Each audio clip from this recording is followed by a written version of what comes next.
Pero, escucha, doctor. Ok, ok. Porfa, vamos a pasar de diapositiva. Ok. Vamos a comenzar con la parte de conductos excretores del sistema renal. Ok. Dale siguiente, porfa. Que eso ya tuvieron que haberlo visto. Ok, vamos a comenzar de una entonces con lo que es los conductos excretores específicamente.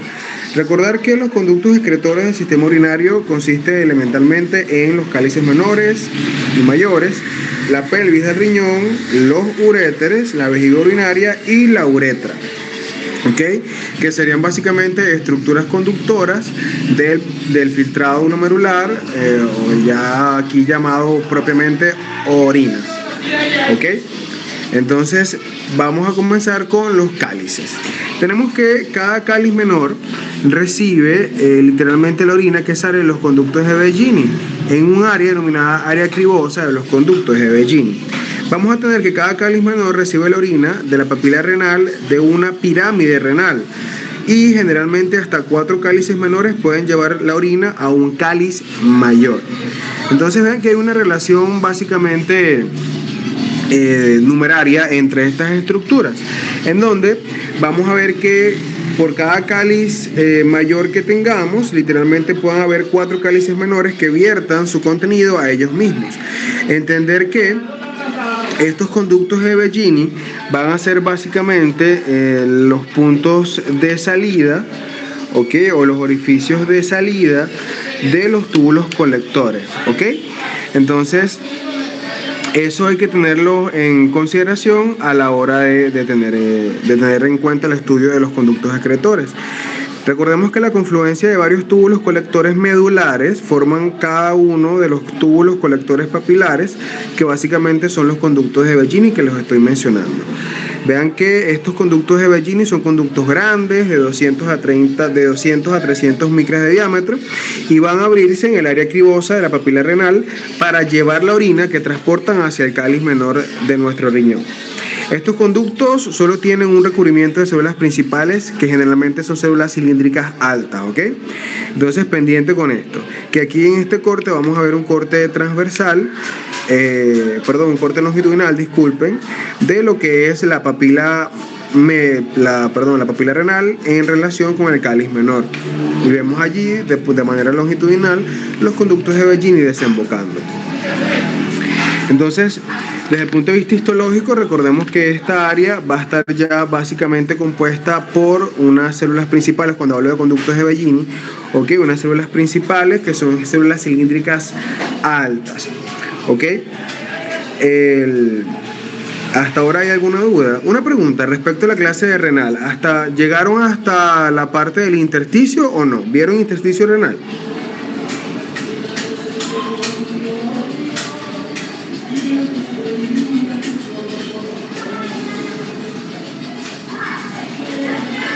¿Cómo que llegaron hasta médula? Ya va. ¿Cómo así? ¿No vieron túbulos colectores? Sí lo vimos, doctor.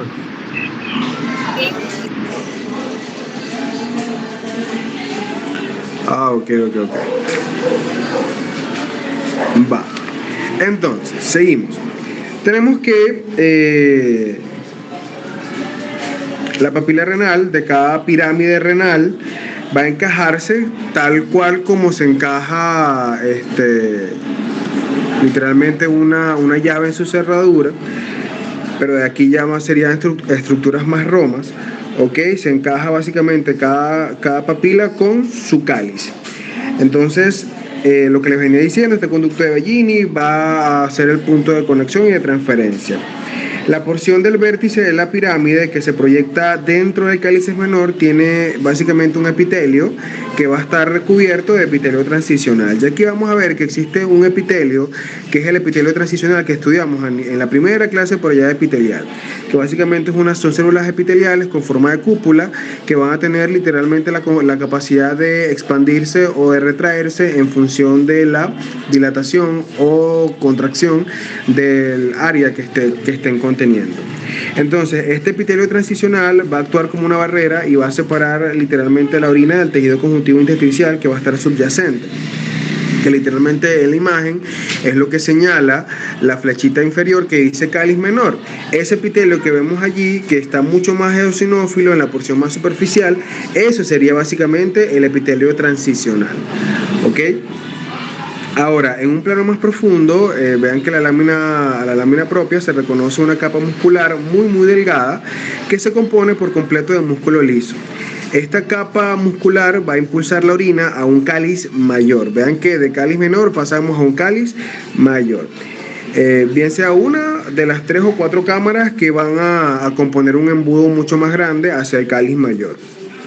Los cáliz mayores tienen una estructura similar a la de los cálices menores y también en la región proximal expandida a los uréteres, que se denomina pelvis renal. Entonces la transición estructural va a ser papila renal, conductos de Bellini, luego sigue a un cáliz menor, luego varios cáliz menores, 3 a 4 cáliz menores constituyen un cáliz mayor, y ese cáliz mayor a su vez se va a dilatar para constituir la denominada pelvis renal.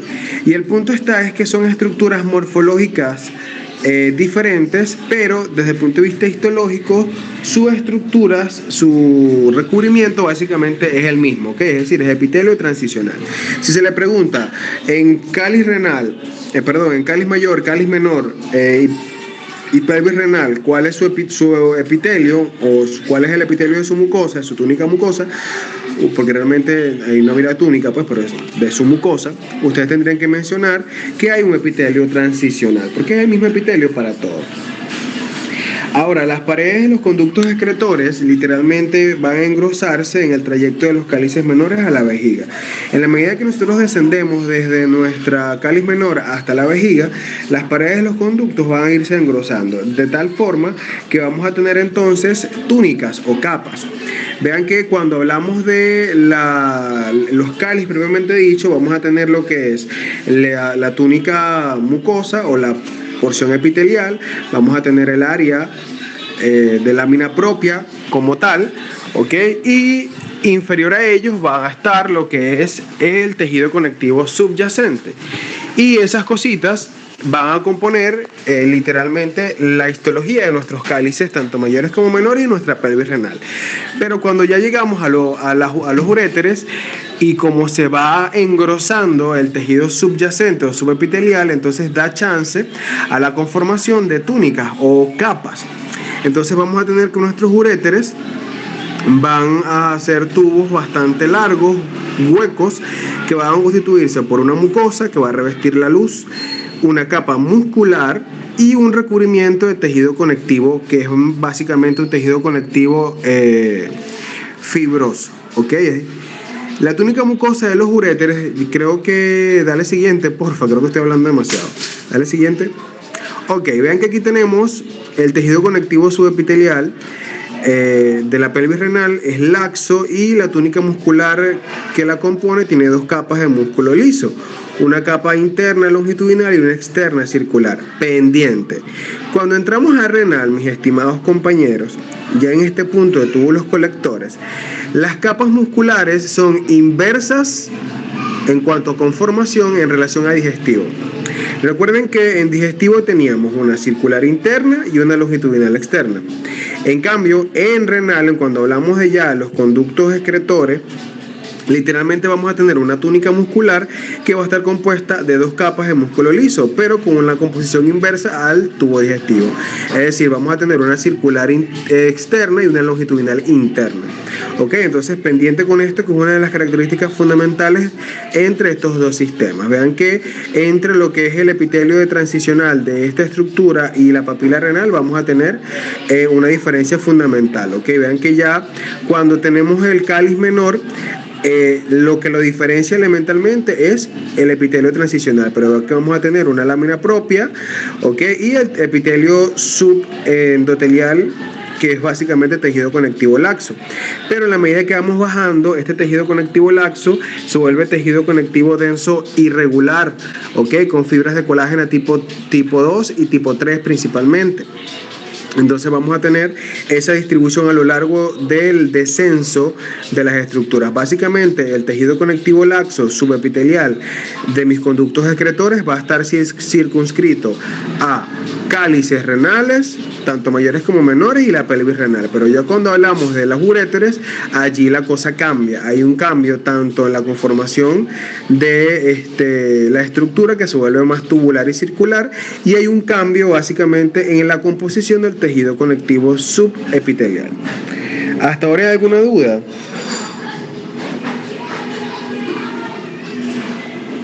Hola, hola. Ok, entonces, vemos que la característica común de todo el conducto excretor, básicamente, tiene una donde se ve la muscular, pero seguimos. Entonces, como les decía, la característica común de todo el conducto excretor es básicamente su recubrimiento mucoso, que es básicamente urotelio. Entonces, el recubrimiento epitelial de nuestros uréteres hace que tenga aproximadamente de 3 a 5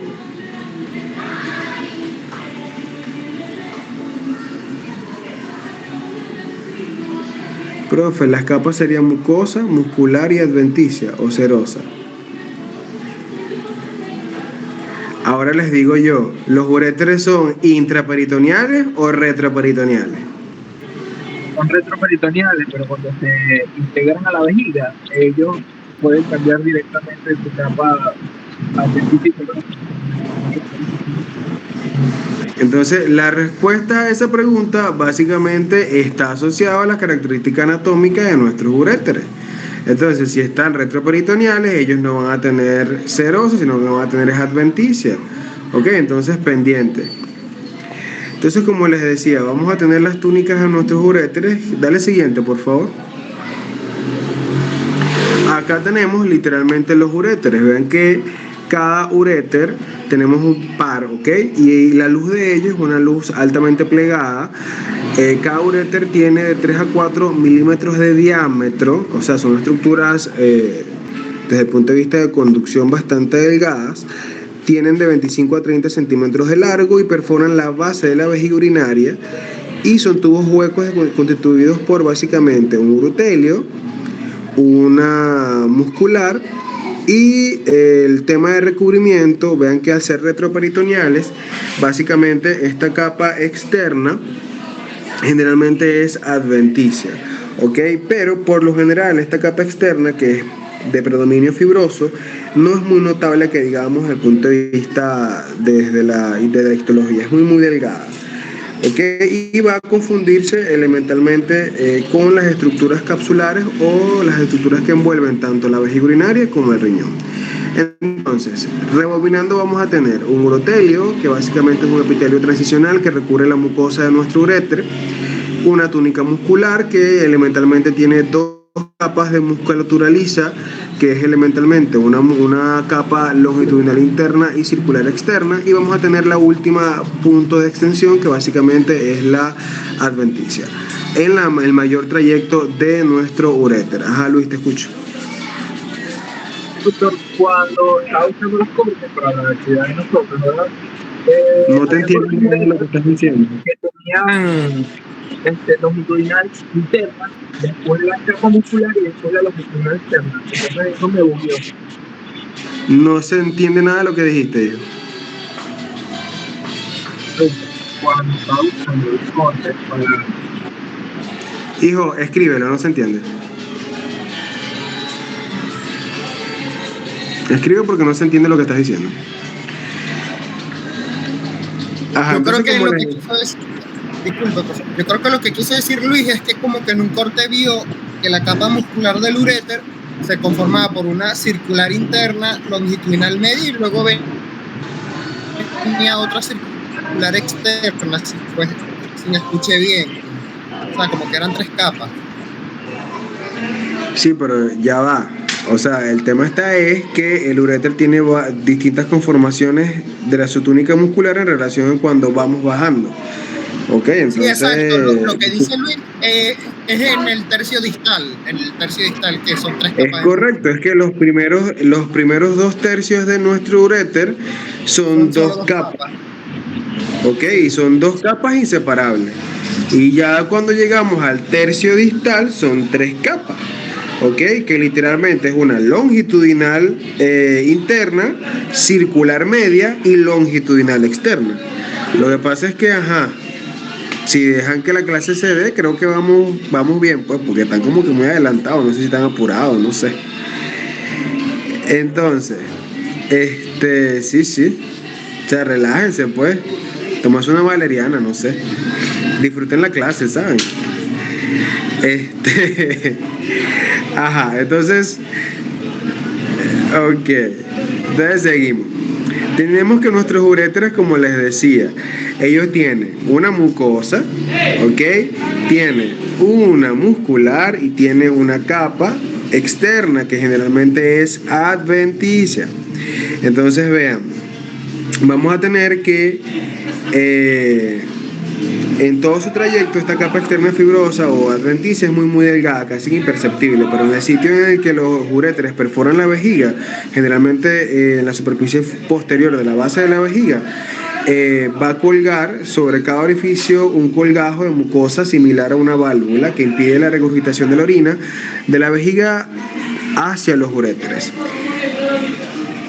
¿Aló? ¿Me escuchan? Hola. Ok, dale siguiente, por favor. Entonces, aquí vemos un corte un poco más ampliado, en donde vemos literalmente las células cupuliformes que conforman el epitelio de la mucosa de nuestros uréteres, ¿ok? Y estas células tienen gran capacidad de extensibilidad. Y esto es una característica fundamental, muchachos, que debemos aprender y recordar cuando estudiemos más adelante renal, debido a que hay una patología denominada hidronefrosis. La hidronefrosis literalmente es una patología que básicamente cambia las presiones hidrostáticas de nuestro riñón a nivel de nuestro glomérulo, y también afecta básicamente de manera distal nuestros uréteres. Y básicamente estos amigos se van a distender de tal forma que van a permitir contener básicamente la cantidad de agua en su interior, pero la capacidad de distensibilidad está asociada básicamente a la capa muscular que la compone y a la capacidad de su mucosa de extenderse o de expandirse de manera muy eficiente.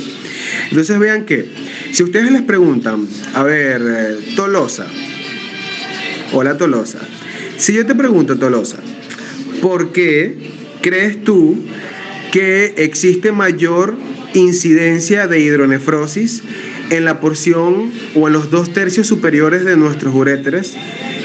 ¿Qué me responderías?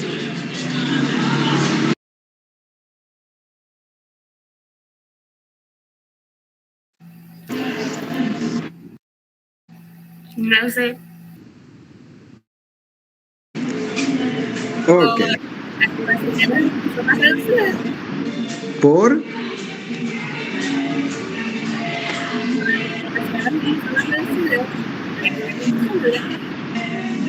No entiendo. Bueno, vean, muchachos.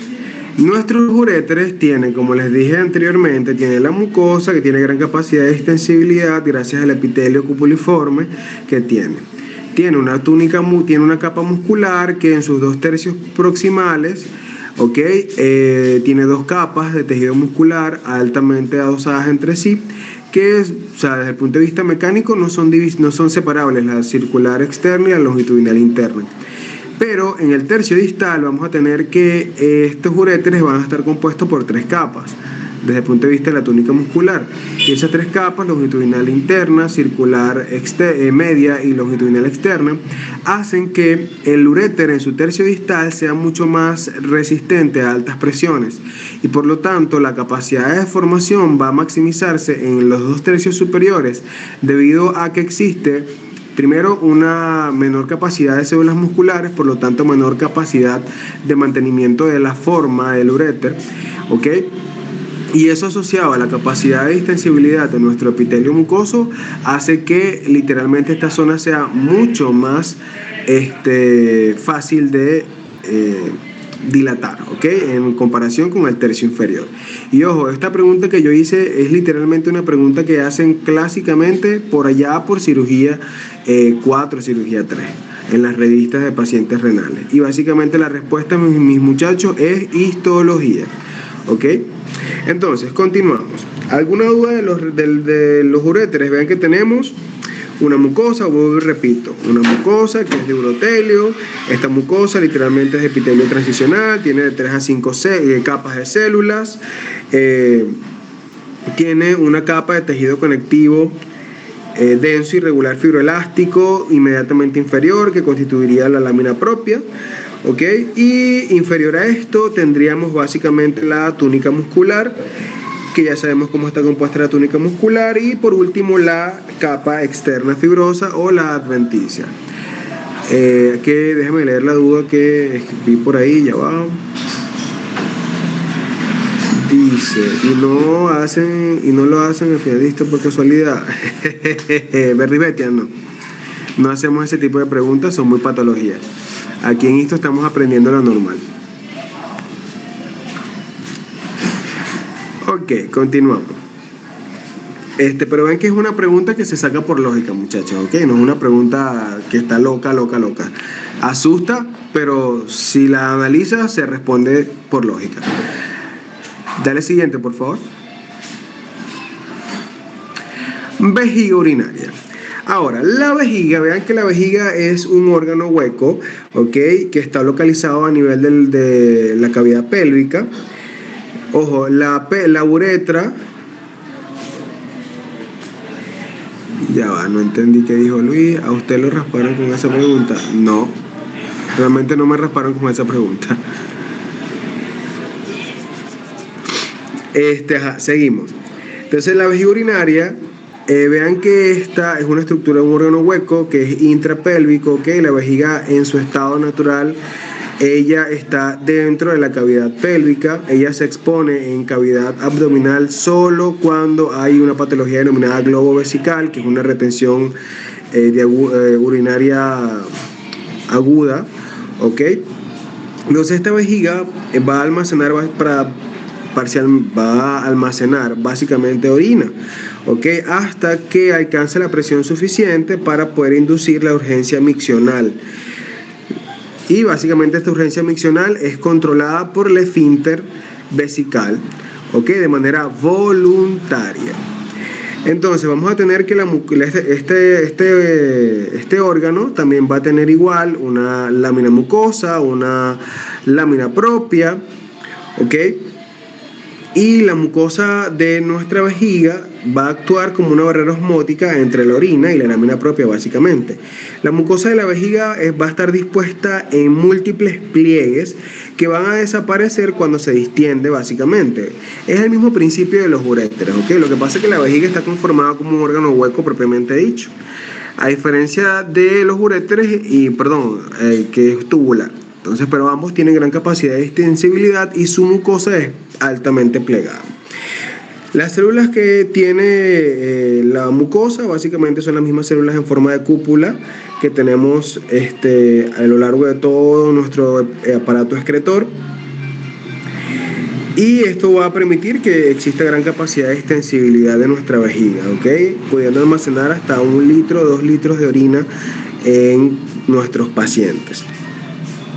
Vamos a tener que también hay una región de nuestra vejiga que se denomina el trígono vesical, que es una región triangular de la vejiga cuyos vértices son los orificios de entrada de los dos uréteres, y el punto inferior básicamente sería el punto de emergencia de la uretra. Y este triángulo se reconoce como trígono vesical.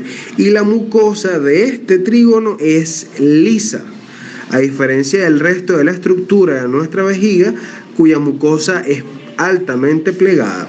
¿Ok? La mucosa del trígono vesical siempre se va a mantener lisa, muchachos, esté la vejiga distendida o no. El punto está, a esta diferencia básica se debe a que este trígono vesical tiene un origen embrionario diferente al del resto de la vejiga, ¿ok? La lámina propia de la mucosa de nuestra vejiga puede subdividirse en dos capas, una capa muy superficial de tejido conectivo denso y regular, rico en colágeno y también algunas fibras elásticas, ¿ok? Y una capa más profunda que generalmente es más laxa y está compuesta por tejido conectivo laxo básicamente, ¿ok?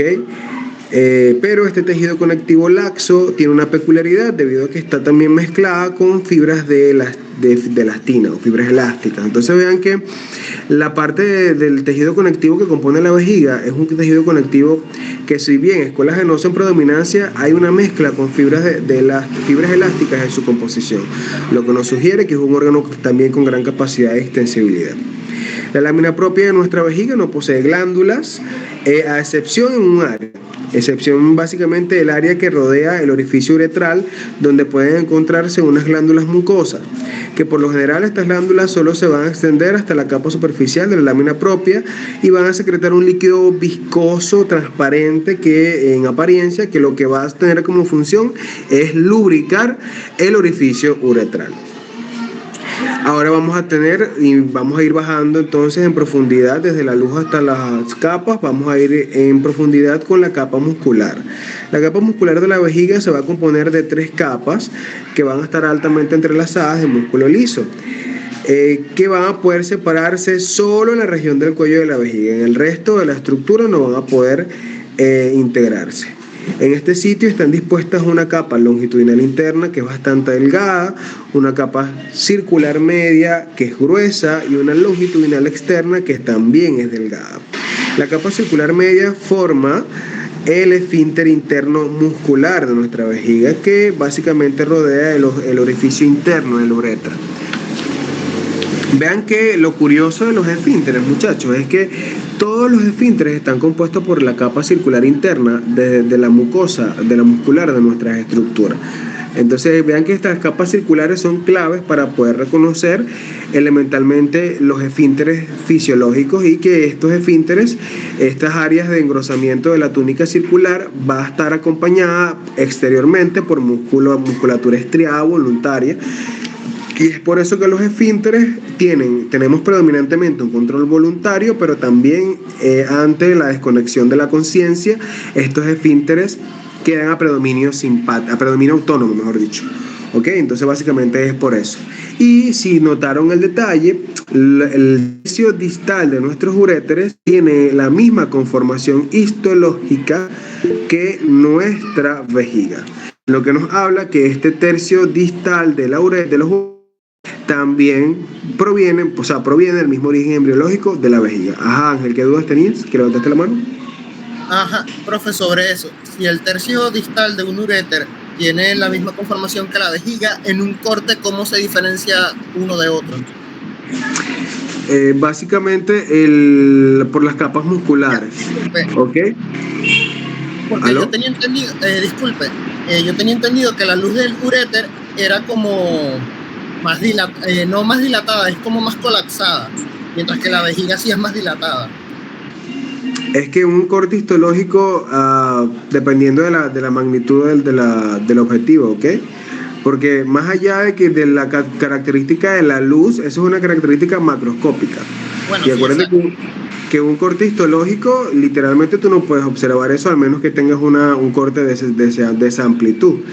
Pero básicamente, macroscópicamente, es lo que estás diciendo, y eso ya lo hemos mencionado. La luz del uréter es una luz altamente plegada, que está colapsada y tiene gran capacidad de extensibilidad, a diferencia de la vejiga, que es un órgano hueco, que su mucosa tiene 2 composiciones, una que es lisa, que es básicamente la asociada al trígono vesical, y la otra que es una estructura altamente plegada. Pero básicamente desde el punto de vista histológico, para tú poder diferenciar ambas, es básicamente su composición en la túnica muscular.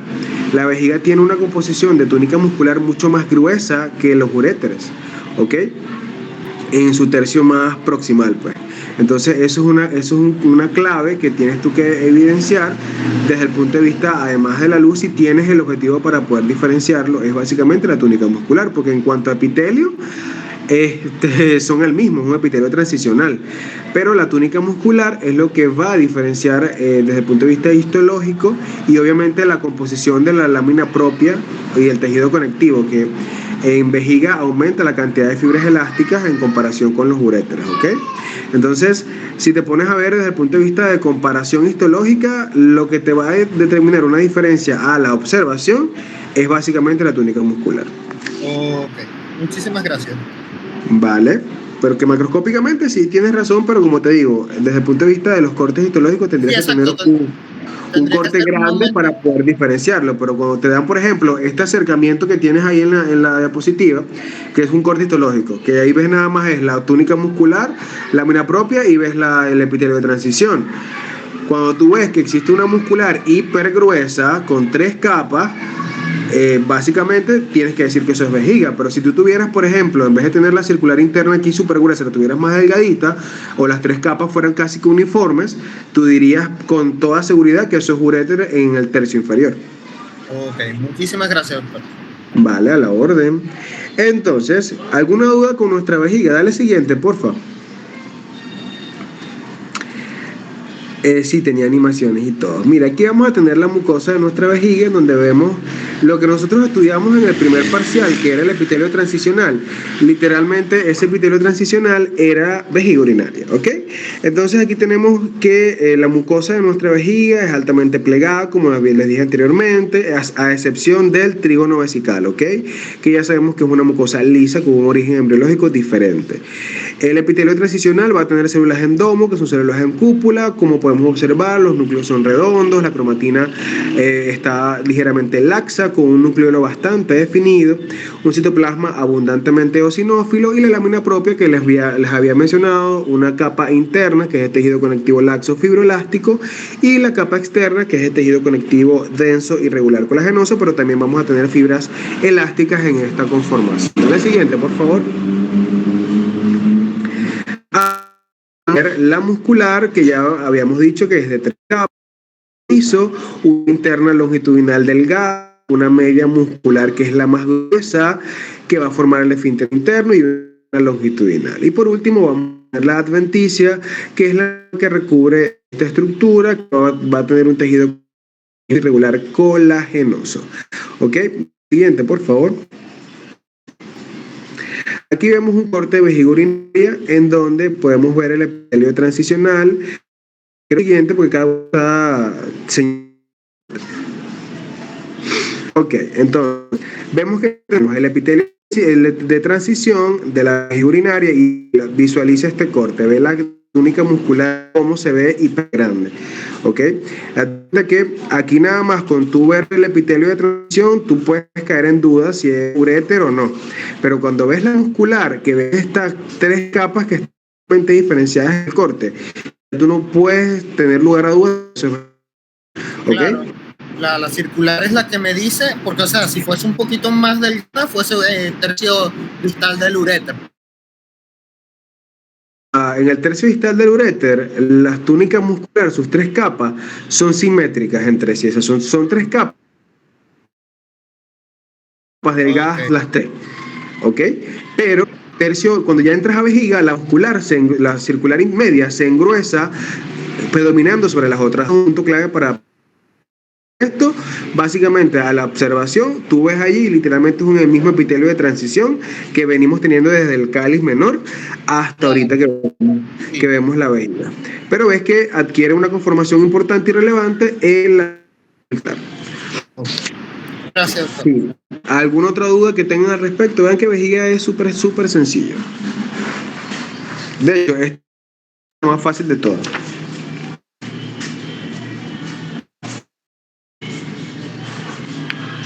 ¿Alguna duda, señores? Ok, ahora continuamos. A la siguiente, por favor. Aquí seguimos con la transición. Mire, vean qué bonito.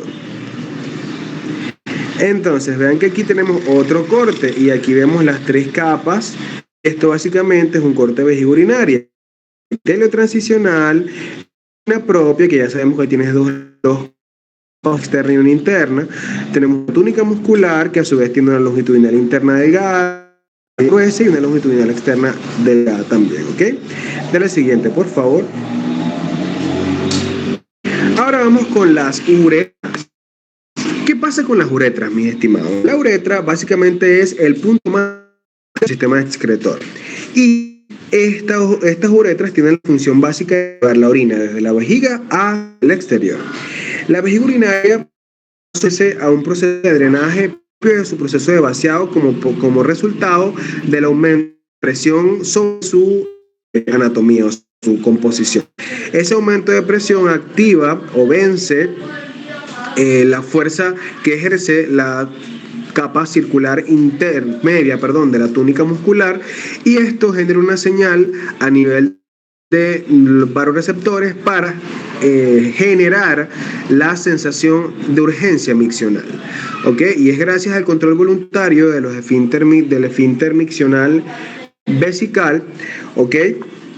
Que básicamente es el mismo esfínter que nos ayuda a nosotros, o sea, tiene varias fibras realmente. Una de ellas es el pubo en el caso de los hombres, y en el caso de la mujer es el pubo rectal. Entonces, dijera por ahí el mismo músculo que utilizas para hacer de manera retrógrada en el cerrado del esfínter vesical, pero son diferentes, ¿ok? Lo que pasa es que comparten desde el punto de vista similares desde el punto de vista de excitación neural.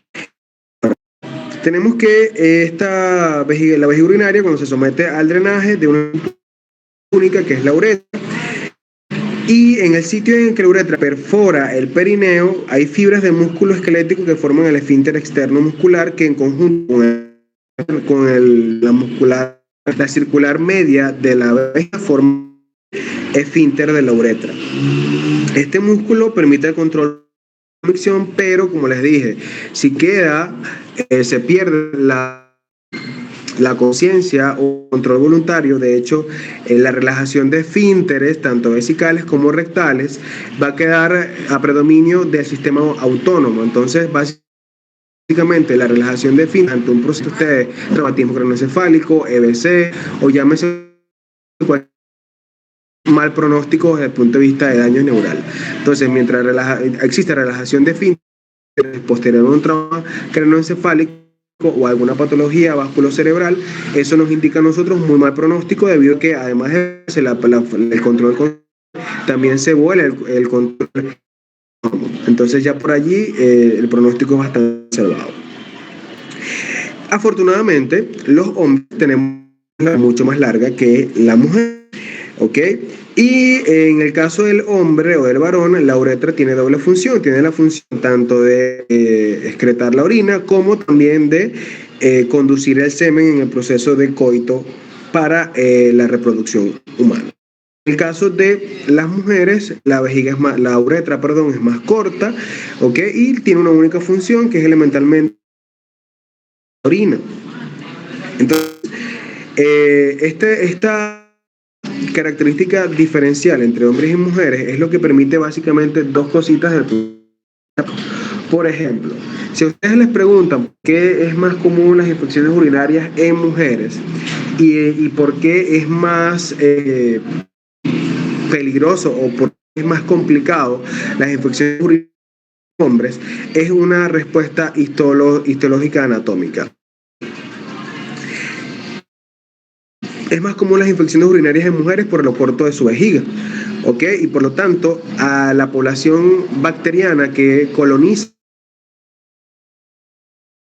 el área, que básicamente es una sola población de enterobacterias que van desde la región anal hasta la región vaginal, incluso la región uretral, que están todas esas hacen traslación, ¿ok? Y esa traslación hace que aumente la colonización bacteriana del área, y eso es obviamente un sistema inmunológico deficiente, hace que aumente la preponderancia de infecciones urinarias. En el caso del hombre, lejos que tengan una infección, también por el de la longitud, pero cuando existen infecciones urinarias en los hombres, entonces ese hombre por lo menos tiene que estar inmunosuprimido y literalmente hay una alta concentración bacteriana en su vía uretral. Dale siguiente, por favor.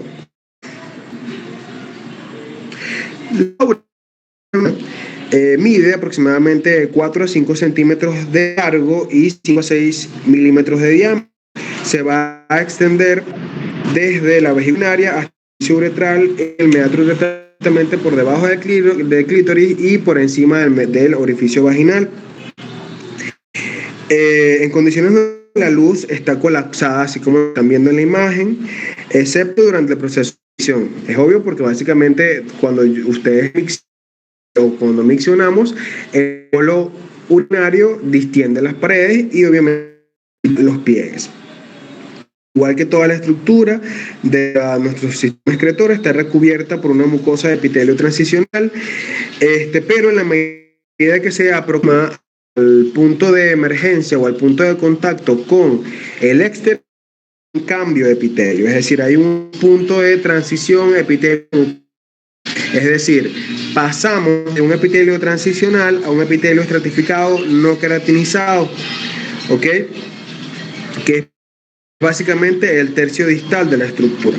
Vean que la la uretra femenina tiene un cambio ya aproximándose al tercio distal de la estructura y básicamente es de epitelio transicional a epitelio estratificado no queratinizado. Básicamente el mismo epitelio de la mucosa vaginal, el epitelio de la mucosa oral. Ahora, puede reconocerse en hay algunas literaturas que los dicen que puede haber como íntricos mezclados en la estructura como parte de displasia fisiológica a nivel de la estructura debido al cambio de epitelial. Es decir, tenemos un epitelio de transición estratificado no queratinizado, podemos conseguir epitelio cilíndrico pseudoestratificado en el proceso. ¿Ok? La mucosa puesta en pliegues alargados por la organización propia de la lámina propia, que tiene abundantes fibras ópticas. En toda la longitud de la uretra femenina vamos a encontrar múltiples glándulas, llamadas glándulas Elitre, que son glándulas de dar un moco claro, cuya función básicamente es lubricar la estructura y es un vehículo para la translocación bacteriana. La capa de la uretra femenina se va a continuar con la capa de la vejiga, pero se va a componer sobre dos capas, una longitudinal interna y una circular de músculo liso.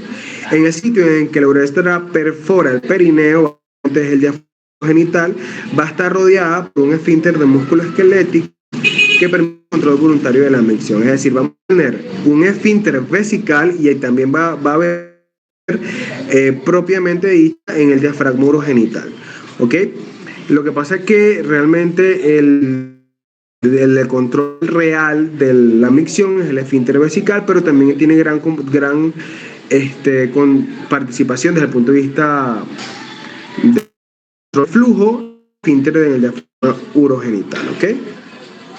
Entonces, la mucosa básicamente va a ser altamente vascularizada y esto va a ser como una especie de vestigio de aquella uretra peniana que quizás en algún momento pudo haber tenido esa mujer.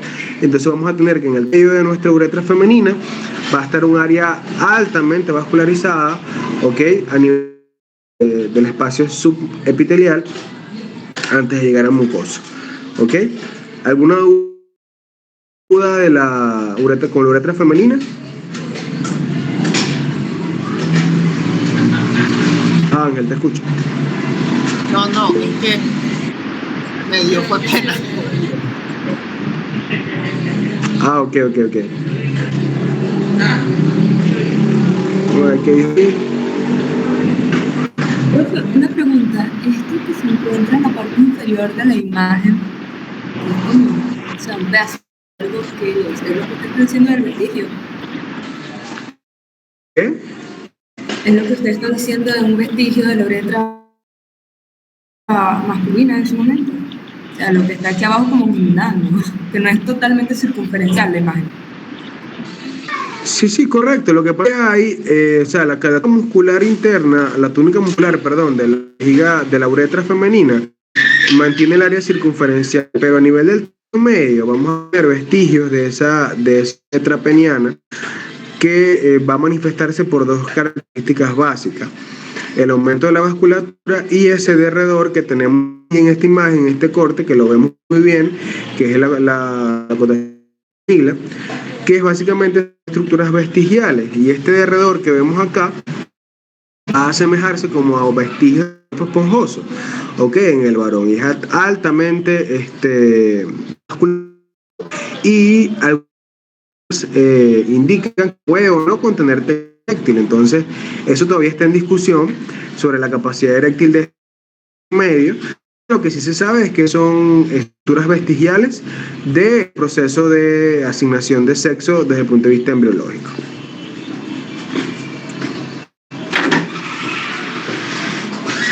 ¿Se entendió?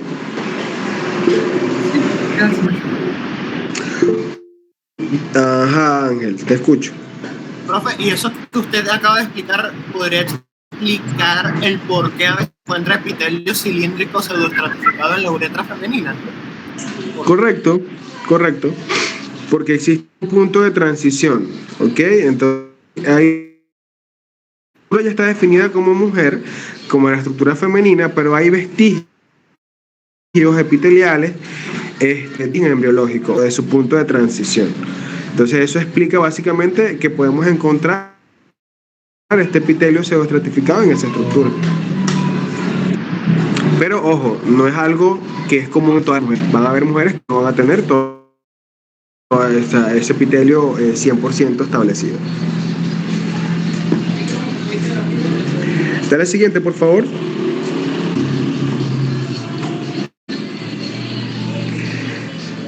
Básicamente es más de lo mismo que ya les había dicho.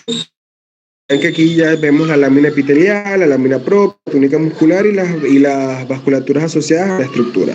Y esto es más de lo mismo que ya habíamos dicho. Dale siguiente. Aquí vemos un corte mucho más ampliado, donde vemos una mucosa que es mucho más delgada, ¿ok? El epitelio transicional, el epitelio mucoso estratificado, pero ojo, aquí no se puede ver el epitelio mucoso corte, ¿ok? Pero sí está presente el tejido eréctil vascular que les mencioné, que está asociado al tercio medio de la estructura, glándulas Elitre que están localizadas en la extensión de la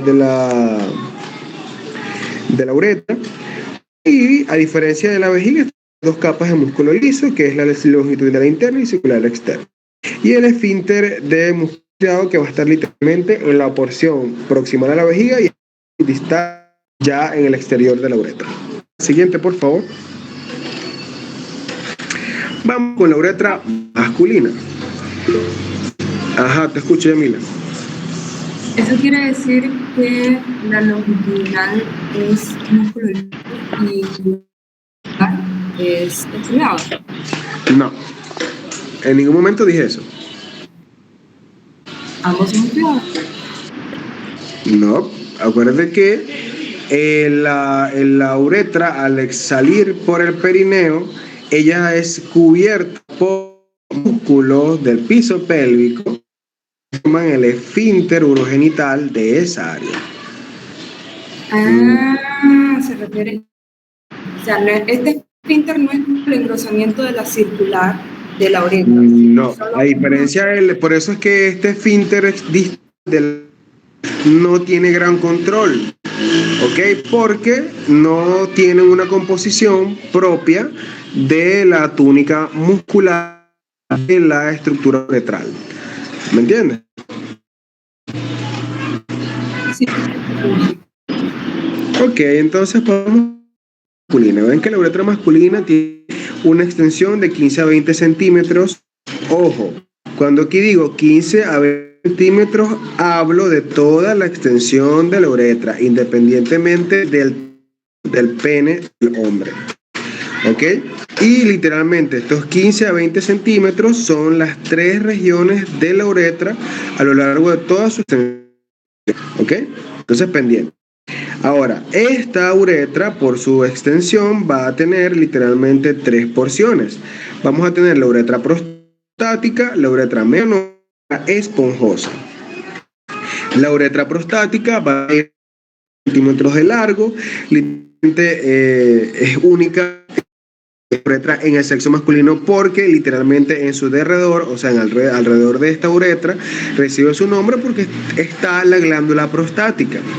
Esta uretra va a tener un recubrimiento de epitelio de transición, ¿ok? Y en ella va a desembocar múltiples conductos pequeños de la próstata, el utrículo prostático, 2 conductos eyaculadores de las glándulas seminíferas, ¿ok?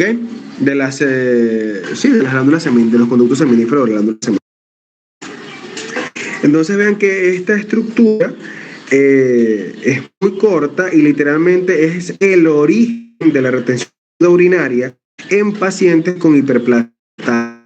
¿Ok? ¿Por qué? La hiperplasia es el aumento del tamaño como tal de la glándula y eso pasa en los hombres. Los hombres tenemos una maldición respecto a esta glándula porque primero es el punto máximo de placer del hombre, el punto G está localizado en esta glándula y el punto G en la mayoría, en los hombres está localizado justamente en la región. Para algunos que tienen una práctica habitual es una bendición, pero para otros no es gustosa esta localización. Depende de los gustos, ¿ok? Y otra cosa está también, además el tema de la estimulación, está también que entre gustos y colores, aquellos que ven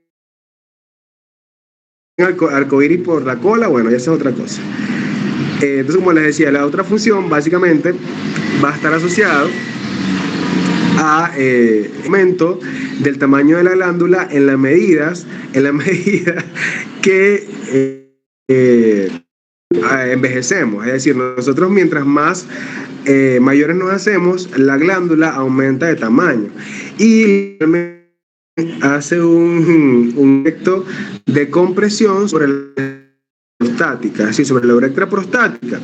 Literalmente empiezan, no se dañen las válvulas anales, por favor, las válvulas anales, esa estructura está hecha para expulsar, no para introducir nada. Gracias. Incontinencia y le dan trabajo al proctólogo. Entonces, como les decía, el aumento del tamaño de la glándula prostática hace que la luz de la uretra prostática disminuya. Y eso hasta tal punto de que colapsa, literalmente colapsa la luz de la uretra y eso hace que literalmente la retención aguda urinaria en pacientes mayores masculinos está en la uretra prostática. ¿Ok? Sí, la clase está muy rara, pero yo básicamente estoy dando ejemplos patológicos y ustedes se fueron por el otro lado. Pero bueno, whatever. El punto es que cuando tengan un paciente con retención aguda urinaria mayor de 60 años, ustedes tienen que pensar que el punto de obstrucción es a nivel de la uretra prostática. Y este sea probablemente candidato a un cateterismo fiscal, pero hiperplasia prostática, ¿ok? Entonces es un paciente que hay que estudiar por el tema de que puede ser una hiperplasia asociada a neoplasia maligna o puede ser una hiperplasia que es neta maligna. Entonces pendiente con eso. La uretra membranosa. La uretra membranosa es la porción más pequeña del uretra, ¿okay? De 1 a 2 centímetros más o menos de largo. Este segmento se denomina así básicamente porque pasa a través de la membrana perineal, que es el mismo diafragma urogenital por el que pasa la uretra femenina, el mismo. Sorry mi ignorancia, pero ¿qué es hiperplasia? Hiperplasia es el aumento del tamaño del órgano, ¿ok? Es decir, la hiperplasia, las células empiezan a reproducirse de manera anormal desde el punto de vista funcional, son células altamente diferenciadas, pero lo que hacen es aumentar el tamaño del órgano. Entonces, como les decía, la uretra membranosa se llama así porque literalmente atraviesa el genital y al atravesarlo, esta va a estar recubierta por un epitelio cilíndrico, un epitelio estratificado que va a estar entremezclado con epitelio cilíndrico pseudoestratificado. Entonces, vean, cuando yo estoy en uretra prostática, mi epitelio que recubre mi mucosa es epitelio transicional, ¿ok? Cuando llego a mi uretra membranosa, literalmente aquí cambia el epitelio de la mucosa. Entonces vamos a pasar de un epitelio de transición a un epitelio cilíndrico estratificado, que va a estar entremezclado con epitelio de placas de cilíndrico pseudoestratificado. Vean que es una característica puntual muy parecida al tercio medio de la uretra femenina. Histológicamente hay vestigios similares, ¿ok?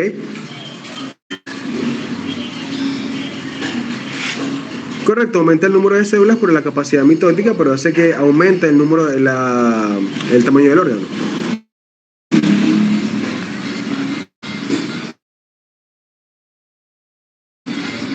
No es que aumenta el número de células, es el tamaño de la célula, el número de las células y a expensas del aumento del número del tamaño del órgano. Dale el siguiente, por favor. Y la opción más grande de la uretra, que es básicamente la uretra esponjosa, que es mi uretra peniana. Y esta uretra esponjosa sí va a corresponder con la dimensión del pene como tal, ¿ok? Esta uretra va a medir de 12 a 14 centímetros por general, aunque como digo va a depender de la dimensión del cuerpo del pene. Sigue la longitud del dimensión desde la punta hasta la base y realmente inicia en la base del cuerpo del pene y termina en la punta del glande con el meato uretral externo en el glande, ¿ok? Se denomina así básicamente porque está recubierto por el cuerpo, o sea, está circunferencial al cuerpo. Entonces, como pueden ver acá, tenemos la uretra central y las estructuras superiores son los cuerpos esponjosos. Entonces, si yo veo una característica uretral, literalmente con dos orejas de Mickey Mouse, esa es una uretra peniana o uretra. Esta uretra está recubierta por epitelio cilíndrico estratificado que va a estar entremezclado con epitelio escamoso estratificado no queratinizado, ¿ok? Es decir, pasamos desde la uretra prostática de epitelio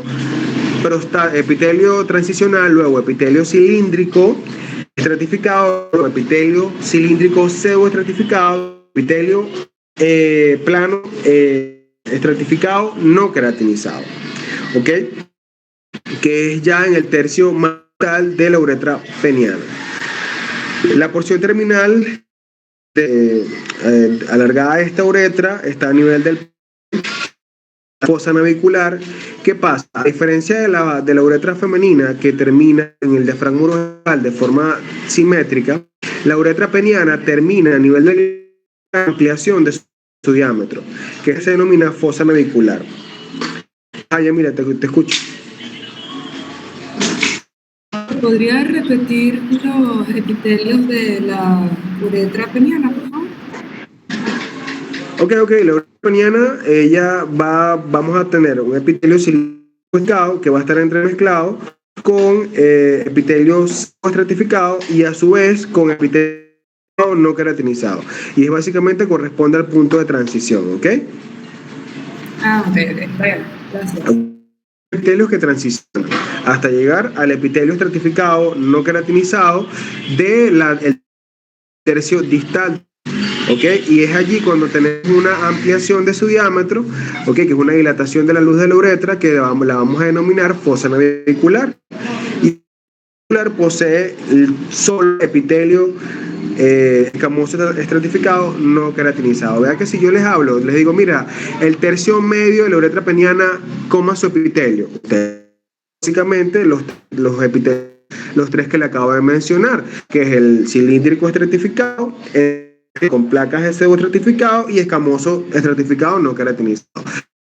Pero como es el epitelio en el tercio distal, la fosa navicular, solo hay epitelio plano estratificado no queratinizado, ¿ok?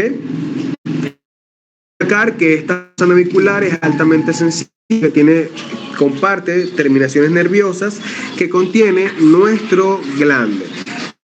Es una área altamente sensible desde el punto de vista de estimulación sexual y también desde dolor, claro está.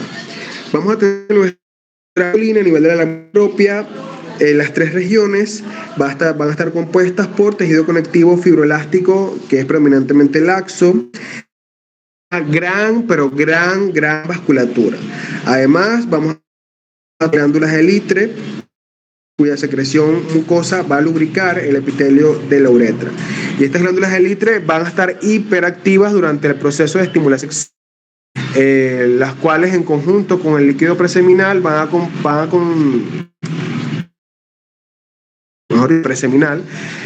glándulas de Litre van a conducir este fluido hacia el exterior. O sea, los encargados de la lubricación masculina son básicamente estas glándulas de Litre, que van a estar hiperexcitadas o hiperestimuladas durante el proceso de excitación sexual. ¿Alguna duda, señores? Dale, señor. Y bueno, con esta última clase hemos terminado como tal el contenido de histología. Fue un honor mucho ser su profesor este semestre. Y bueno, esperamos que la clase haya sido de provecho. Y bueno, en las últimas sesiones, todavía no es la despedida formal, pero sí básicamente ya va. ¿Qué dijeron por ahí? La glándula de Litre no es lo mismo que la glándula vesical, ¿verdad? Lo que pasa es que las glándulas de Litre están en la lámina propia del conductor. ¿Ok? Las vesicales que mencionamos son glándulas básicamente, o sea, que están a nivel de el orificio uretral propiamente. Entonces, cuando hablamos de las glándulas que están en el son glándulas de Litre, pero cuando hablamos de las vesicales son glándulas que están básicamente de la uretra de ambas estructuras. ¿Ok?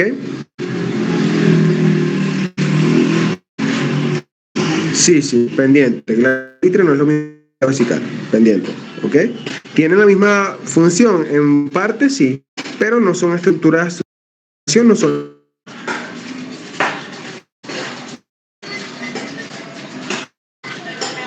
Diga, Luis.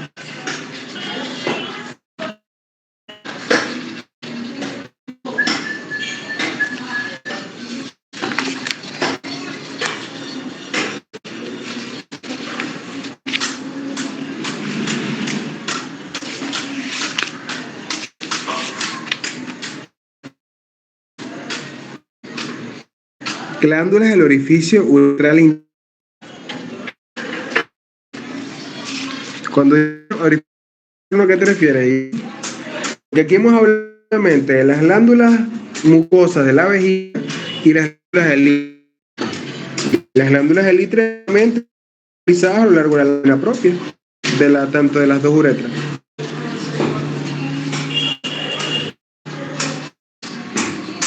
Es que, ojo, esas glándulas que están al inicio de la uretra son glándulas mucosas vesicales.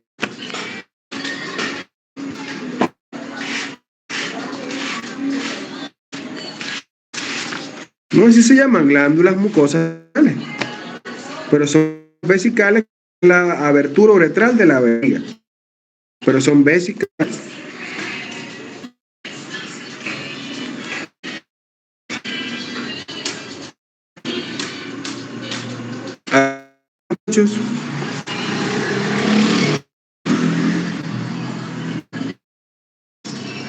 Ok. Bueno, entonces, si no hay más dudas, pedimos de la teórica de histología y nos vemos la próxima semana. Estoy en contacto con el delegado general para el costo del examen, ¿ok? Éxito, muchachos, ya las cartas están echadas, ustedes son geniales y por esto y mucho más. Entonces, estamos en línea, cuiden y sean la mejor versión siempre, ¿ok? Nos vemos en las sesiones finales, un abrazo para todos.